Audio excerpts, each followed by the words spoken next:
Hello दोस्तों, मैं हूं राकेश राठौर और स्वागत है मेरे यूट्यूब चैनल आर टेक्निकल। आज के इस वीडियो लेक्चर के बारे में हम एक और मार्किंग टूल के बारे में पढ़ेंगे। जैसे कि मैंने आपको बताया था कि जो लेक्चर सीरीज है उसमें पूरे मार्किंग टूलों के बारे में हम भी देखा। तो इसके पहले हमने मार्किंग टूलों में देखा था कि मार्किंग मीडिया देखा था, उसके बाद में सरफेस टेबल, मार्किंग टेबल और उसके बाद में हमने स्क्राइबर, डिवाइडर आदि को देखा, वी ब्लॉक को देखा। ये सब मार्किंग के साधन है जिसके द्वारा हमने कभी किसी टूल के अंदर जो भी जॉब रहता है उसके अंतर्गत हम मार्किंग करते हैं। तो आज के एक और टूल में हम मार्किंग टूल के बारे में देखेंगे जिसका नाम है पंच।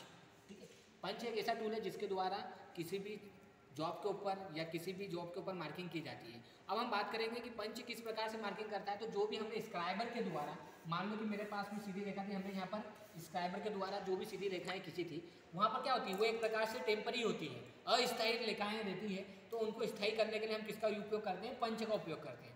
जो लाइनें अस्थायी रहती है उनको, यानी जो टेम्पररी लाइन रहती है उसको परमानेंट करने के लिए हम स्क्राइबर का प्रयोग करते हैं। यहाँ पर जैसे क्या हुआ कि 2-2 या 3-3 mm की डिस्टेंस पर हम स्क्राइबर के द्वारा, हैमर के द्वारा उसको ठोक ठोक के ऐसे निशान लगा देते हैं, जिसके कि क्या रहे कि हम अगर इस पर कटिंग ऑपरेशन भी कर रहे हैं तो धीरे धीरे क्या होता है कि ये लाइनें गायब होने लग जाती हैं। तो यहाँ पर जो पंचिंग करती है हम उससे, तो पंचिंग करने से क्या होता है कि ये लाइनें लंबे समय तक के लिए बनी रहती है। इसलिए हम किसका उपयोग करते हैं, पंच का उपयोग करते हैं। अब पंच को देखे जाए तो पंच इस प्रकार का होता है और इसके कुछ भाग होते हैं। तो पंच के 3 भाग होते हैं। एक तो हेड होता है, जहाँ पर हम हैमर के द्वारा इसके ऊपर मारते हैं, जो हैमर के द्वारा इस पर हैमरिंग करते हैं, तो उसको बोलते हैं हमारा हेड, उसको बोलते हैं। बाकी वाला जो नीचे वाला भाग रहता है उसको कहते हैं बॉडी।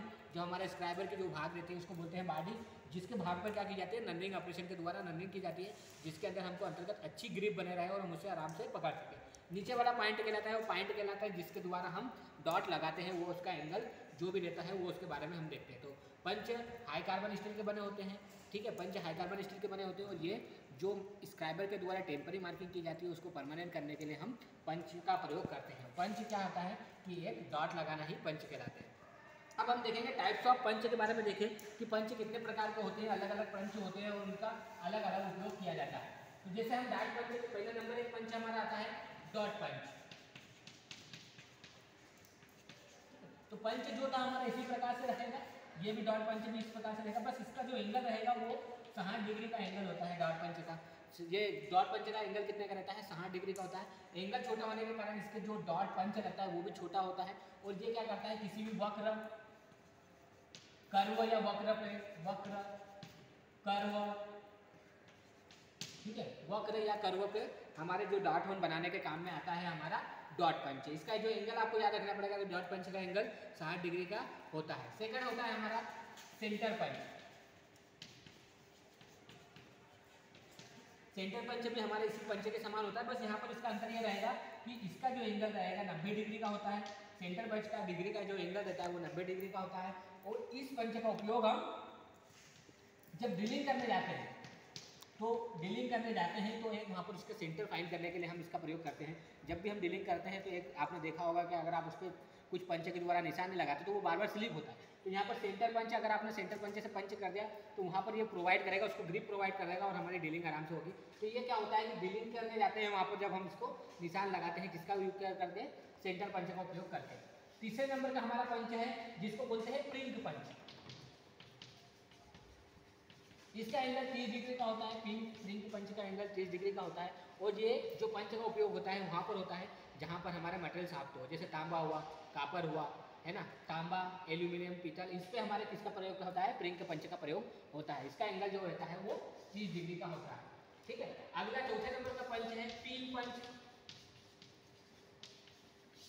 अभी तक हमने जितने भी पंच देखे वो एक प्रकार से, किसी भी प्रकार से मार्किंग कर रहे थे। बाकी जो अगला पंच है जिसे हम पिन पंच से बोलते हैं, तो वो एक प्रकार से मार्किंग टूल में नहीं आता है। इसके द्वारा क्या होता है कि जो हमारी डबल पिन और या जो भी काटर या कुछ फंस जाती है कहीं पे, या हब के अंदर हमारी शाफ्ट फंस जाती है, तो उसको निकालने के लिए हम पिन पंच का प्रयोग करते हैं। इसके द्वारा क्या होता है, एक लंबी छड़ होती है जिसके द्वारा हम जो भी शाफ्ट फंसी हुई उसको हैमरिंग के द्वारा मारते हैं, तो जो भी उसके अंदर का जो लॉक लगा रहता है वो बाहर आ जाता है। इस प्रकार से हम पिन पंच का प्रयोग करते हैं। ये एक प्रकार से मार्किंग टूल में नहीं आता है, किसी फंसी हुई पिन को निकालने के काम में आता है, तो इसलिए इसका नाम है पिन पंच। ठीक है, अगले नंबर का पंच है, 5वें नंबर का पंच हम देखें तो वो होता है सॉलिड पंच।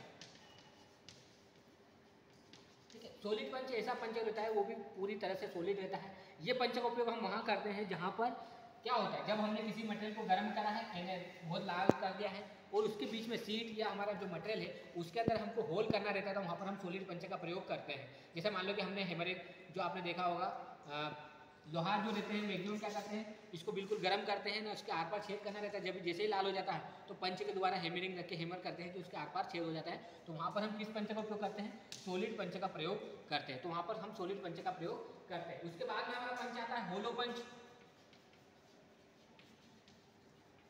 होलो पंच अगर आप देखोगे तो ये पंच अंदर से होल रहता है, होल टाइप रहता है, और इसकी सरफेस पे जो बाहर के ऊपर की सरफेस रहती है यहाँ पर इसके कटिंग एंगल कटिंग एजेस बनी रहती है, बाकी ये पूरा होल के रहता है। अब जिसका प्रयोग क्या करता है, चमड़े या जो भी हमारे सॉफ्ट मटेरियल रबर चमड़ा उसको काटने के लिए हम होलो पंच का प्रयोग करते हैं।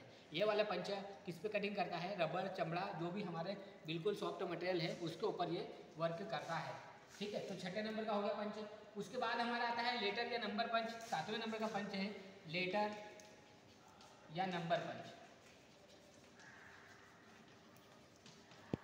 नंबर का मतलब होता है हमारे किसी भी प्रकार के हमने कोई चीज़ बनाई है और उस पर नंबरिंग करना है, तो वहाँ पर हम 1 2 3 4 5 गिनती होती है, वो उससे नंबर पंच के द्वारा हम उसको पंचिंग कर सकते हैं। लेटर की बात करें हम तो वहाँ पर ABCD पूरे 22 27 अक्षर होते हैं, जिसके द्वारा हम आप ABCD या किसी का भी नाम लिखना हो तो वो आप यहाँ पर लिख सकते हैं। तो इस प्रकार से हम पंच का प्रयोग करते हैं। तो यहाँ पर हमने देखा कि कितने प्रकार के पंच थे, तो 7 प्रकार के पंचों के बारे में पढ़ा।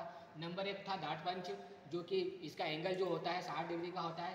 सेकंड नंबर था सेंटर पंच, जिसका एंगल 90 डिग्री का होता है। थर्ड था पिन पंच, जिसका एंगल 30 डिग्री का होता है। पिन पंच ऐसे पंच होता है जिसके द्वारा हम किसी भी चीज़ पिन को बाहर निकालने के लिए प्रयोग करते हैं, जो भी हमारे हब या पेंसिल के उसके अंदर पिन फंस जाती है उसको। सॉलिड पंच ऐसा पंच होता है जिसके द्वारा किसी भी गर्म चीज़ को आर पार होल्ड करने के लिए हम सॉलिड पंच का प्रयोग करते हैं। होलो पंच वो पंच होता है जिसको रबर या जो भी सॉफ्ट मटेरियल है उस पर आर पार होल्ड करने के लिए हम होलो पंच का प्रयोग करते हैं। लेटर और नंबर पंच किसी कंपनी का नाम या उसका नंबर अक्षर लगाने के लिए, नाम या उसको लिखने के लिए लेटर और नंबर पंच का प्रयोग करते हैं। तो इस प्रकार से हमारे यहाँ पर मार्किंग टूल हो गए। जैसे हमने लेक्चर में देखे जाए तो मार्किंग टूल के ऊपर मैंने 4 लेक्चर बनाए थे। नंबर 1 था पहला स्क्रेपर के बारे में समझाया था। सेकंड वाला हमारा चाक और इसके ऊपर था, मार्किंग मीडिया के ऊपर था। उसके बाद मार्किंग टेबल पढ़ी थी हमने, मार्किंग टेबल और सरफेस टेबल। उसके बाद वी ब्लॉक के बाद हमने स्क्राइबर और डिवाइडर को पढ़ा, और लास्ट में हमने पढ़ा है डॉट पंच और सेंटर पंच को। तो इस प्रकार से यहाँ पर पंच और मार्किंग टूलों का लेक्चर खत्म होता है। अगले लेक्चर में हम पढ़ेंगे मेजरिंग टूल के बारे में। अगर आपको ये वीडियो अच्छा लगे तो प्लीज़ इसे लाइक और सब्सक्राइब करना ना भूलें।